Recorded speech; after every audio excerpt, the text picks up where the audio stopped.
जून 2015 में दुनिया भर के टॉप साइंटिस्ट और अंडर वाटर आर्कियोलॉजिस्ट्स कैरेबियन समुद्र की गहराई में एक ऐसी चीज़ ढूंढ रहे थे जो 300 साल तक एक अफवाह समझी जाती थी।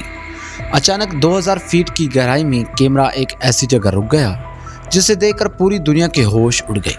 रेत में दबी हुई सोने की तोपें और हजारों हीरे, उन्हें तारीख का सबसे बड़ा खजाना मिल चुका था। यह दरियाफ्त था सैन जोस नाम का एक स्पेनिश जहाज जो 1708 में एक खौफनाक समुद्री जंग के बाद डूब गया था। जब मॉडर्न एक्सपर्ट्स ने इस जहाज़ पर मौजूद सोने, चांदी और जवाहरात की कीमत लगाई तो वो 20 मिलियन से ज़्यादा निकली। आज दुनिया के 3 बड़े मुल्क इस खजाने के लिए आपस में लड़ रहे हैं, मगर सवाल ये है कि इतना सोना एक जहाज़ पर क्या कर रहा था और वो कौन सी ऐसी गलती थी जिसने इस सोने से भरे जहाज़ को समुद्र का कब्रिस्तान बना दिया। सच बताओ कि वीडियो में एक बार फिर से खुशामदीद, जहाँ हर बात होती है सच के साथ। अब चलते हैं 300 साल पहले की तारीख में। ये वो वक्त था जब स्पेन दुनिया की सबसे बड़ी ताकत था और साउथ अमेरिका से सोना लूटकर यूरोप ले जा रहा था। सैन जोस सिर्फ एक जहाज नहीं था, बल्कि स्पेन की इकोनॉमी की रीढ़ की हड्डी था। इस पर इतना सोना चांदी लगा हुआ था कि अगर ये स्पेन पहुंच जाता तो पूरी दुनिया की ताकत बदल सकती थी। लेकिन इस सोने पर दुनिया के दुश्मनों की भी नजरें थी। साउथ अमेरिका की एक पोर्ट से निकलते ही ब्रिटिश नेवी के 4 बड़े जंगी जहाज़ों ने सैन जोस को घेर लिया। यहाँ से शुरू हुई तारीख की वो खौफनाक जंग जिसने इस खजाने को 300 सालों के लिए दुनिया की नज़रों से गायब कर दिया। तो उस दिन सैन जोस अपने साथ 600 लोगों और बेशुमार सोने के बोझ उठाए स्पेन की तरफ बढ़ रहा था। लेकिन कार्टाजीना, कोलंबिया के साहिल से कुछ ही दूर अंधेरी में 4 शिकारी जहाज उनका इंतजार कर रहे थे। ये ब्रिटिश नेवी का कमोडोर चार्ल्स वेजर था, जिसे खबर मिल चुकी थी कि स्पेन का सबसे बड़ा खजाना इस वक्त समुद्र में अकेला है। ब्रिटिशर का मकसद जहाज को डुबाना नहीं, बल्कि उस पर कब्जा करके वो सारा सोना लूटना था। दोनों तरफ से तोपों के गोले चलने लगे। सैन जोस पर 60 से ज़्यादा तोपें लगी थी, लेकिन उस पर लगा हुआ सोने का वजन इतना था कि वो दुश्मन के जहाज़ों से तेज़ नहीं भाग सकता था। तकरीबन 1.5 घंटे तक ये खूनी जंग चलती रही। फिर अचानक वो हुआ जिसकी किसी को उम्मीद नहीं थी। कहते हैं कि दुश्मन का एक गोला सीधा सैन जोस के उस हिस्से में जा गिरा जहां गन पाउडर रखा था। एक पल में आसमान को चीर देने वाला धमाका हुआ और वो सोने का जहाज 2 हिस्सों में टूट गया। सिर्फ 5 मिनट के अंदर 20 मिलियन का सोना और 600 लोग समंदर की गहराई में गर्क हो गए। ब्रिटिशर्स देखते रह गए, उनके हाथ एक सिक्का भी नहीं आया।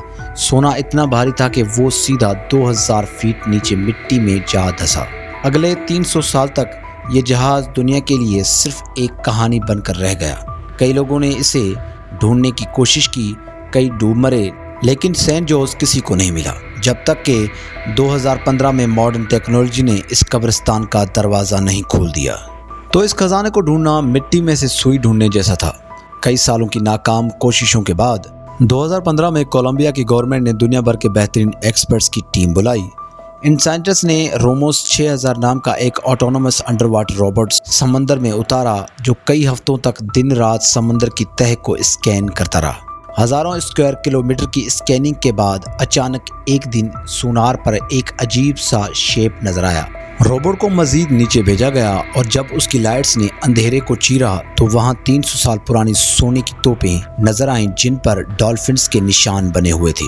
यही सैन जोस की असली पहचान थी। कोलंबिया ने इस दरियाफ्त को इतना सीक्रेट रखा कि कई महीनों तक दुनिया को पता ही नहीं चला कि वो दुनिया का सबसे बड़ा खजाना ढूंढ चुके हैं। तो जैसे ही दुनिया को इस दरियाफ्त के बारे में पता लगा तो दुनिया भर में एक नई जंग शुरू हो गई। लेकिन इस बार तोपें नहीं बल्कि कानूनी दस्तावेज इस्तेमाल हो रहे थे। स्पेन का कहना है कि ये उनका जहाज़ था, इसलिए सोना उनका है। कोलंबिया का दावा है कि उनकी समुद्री हदूद में मिला है तो मालिक वो हैं, जबकि अमेरिकन कंपनी का दावा है कि उन्होंने इसका सुराग 1980 में ही लगा लिया था, इसलिए आधा हिस्सा उनका बनता है। 20 मिलियन का ये सोना आज दुनिया की सबसे बड़ी कानूनी लड़ाई बन चुका है। लेकिन सवाल यह है कि अगर खजाना मिल चुका है तो इसे निकाला क्यों नहीं जा रहा। इसकी 2 बड़ी वजूहत हैं। पहली वजह है लीगल वार, जिसकी वजह से कोई भी मुल्क इसे हाथ लगाने से डरता है। दूसरी वजह है कि 300 साल समंदर के नीचे रहने के बाद ये जहाज़ और उस पर मौजूद चीज़ें बहुत नाजुक हो चुकी हैं। इन्हें बाहर निकालने का मतलब है कि तारीख के एक कीमती हिस्से को हमेशा के लिए तबाह कर देना।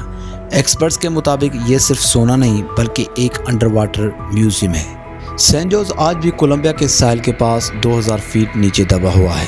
کچھ لوگ اسے سونے کا قبرستان کہتے ہیں اور کچھ اسے دنیا کا سب سے بڑا لاٹری ٹکٹ، مگر سچ تو یہ ہے کہ انسانی لالچ نے اس خزانے کو آج بھی وہیں قید کر رکھا ہے جہاں یہ 300 سال پہلے تھا۔